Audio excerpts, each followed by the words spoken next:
ce dua.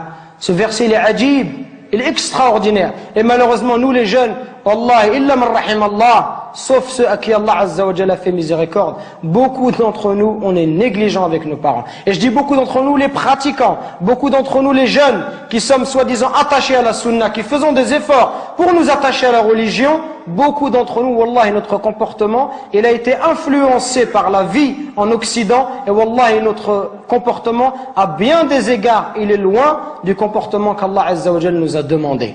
Allah, il nous interdit de faire de dire la moindre phrase. Le moindre mot. Fi, ça n'a aucun sens. Ça n'a pas de sens. Fi, c'est une onomatopée. C'est un son. C'est un mot qui est composé de 2 lettres. C'est le mot le plus petit en arabe. C'est pour vous dire que si tu n'as pas le droit de faire à ton père, celui qui fait des phrases entières et qui lui dit tu m'as jamais rien appris, tu m'as jamais rien donné, et qui se plaint, ça c'est encore pire. Regardez, à travers ce dua, on retrouve la miséricorde.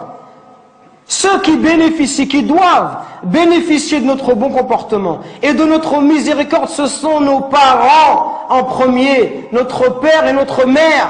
C'est eux qui doivent profiter en premier. Nous aujourd'hui avec les frères, on est masha'Allah. Un frère te dit viens, emmène-moi à Anvers, tout de suite tu l'emmènes à Anvers. Emmène-moi à Bruxelles, tu l'emmènes tout de suite. Par contre ton père te dit viens me rendre un service, tu lui dis j'ai pas le temps, il habille demain, après-demain.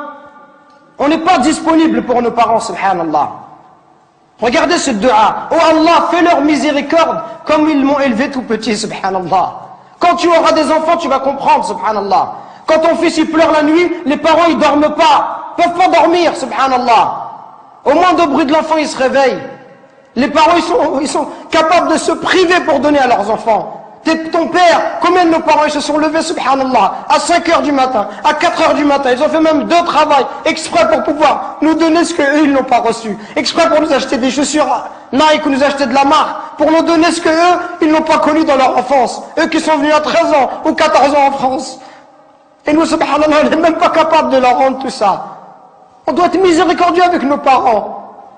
On doit les aimer, leur montrer de l'amour. Quand ils sont vieux, on doit être auprès d'eux, leur accorder du temps. Mais nous, quand on est marié, on préfère notre femme, on préfère nos enfants.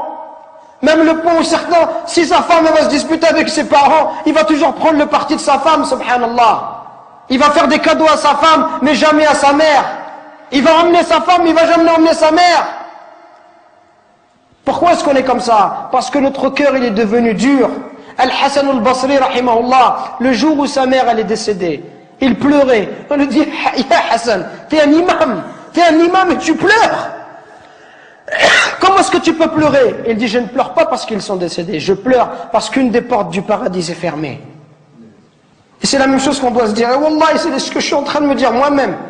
Qu'on parle, conférence après conférence, khutbah après khutbah, et on dit comportez-vous bien, comportez-vous bien. Et Wallah, on est insouciant avec nos parents. Jusqu'au jour où nos parents vont mourir, et là on dira subhanallah, j'aurais voulu faire le bien, j'aurais voulu rester auprès d'eux, j'aurais voulu les accompagner, j'aurais voulu les consoler, j'aurais voulu les aider comme ils m'ont aidé, leur donner comme ils m'ont donné, patienter avec eux comme ils ont patienté avec moi. Qu'on se réveille avant qu'il soit trop tard, subhanallah. Qu'on se réveille avant qu'il soit trop tard, avant qu'on ne regrette. Et avant qu'on dise j'aurais aimé faire le bien, j'aurais aimé voyager avec mon père, j'aurais aimé passer du temps avec lui, j'aurais aimé rester juste m'asseoir, boire un verre de thé, parler avec lui, qu'il soit heureux. Combien de gens dans l'histoire de l'islam, ils ont atteint des hauts degrés, juste parce qu'ils étaient bons avec leur mère.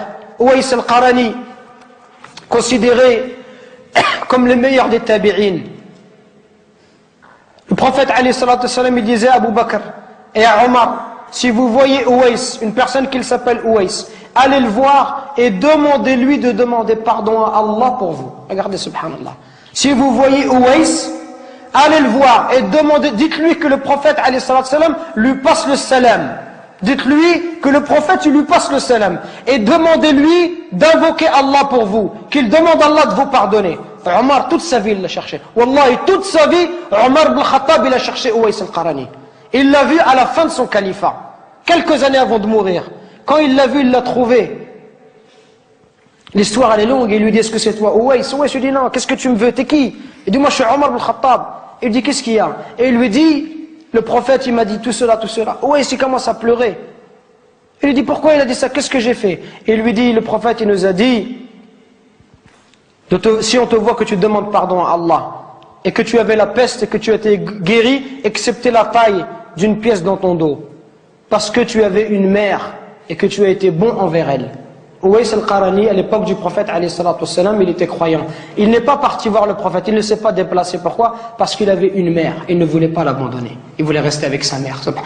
Regardez, il voulait rester avec sa mère, il ne voulait pas la laisser toute seule. Pour ça, le prophète a été informé par Allah Azza wa Jal que cet homme-là était un homme pieux.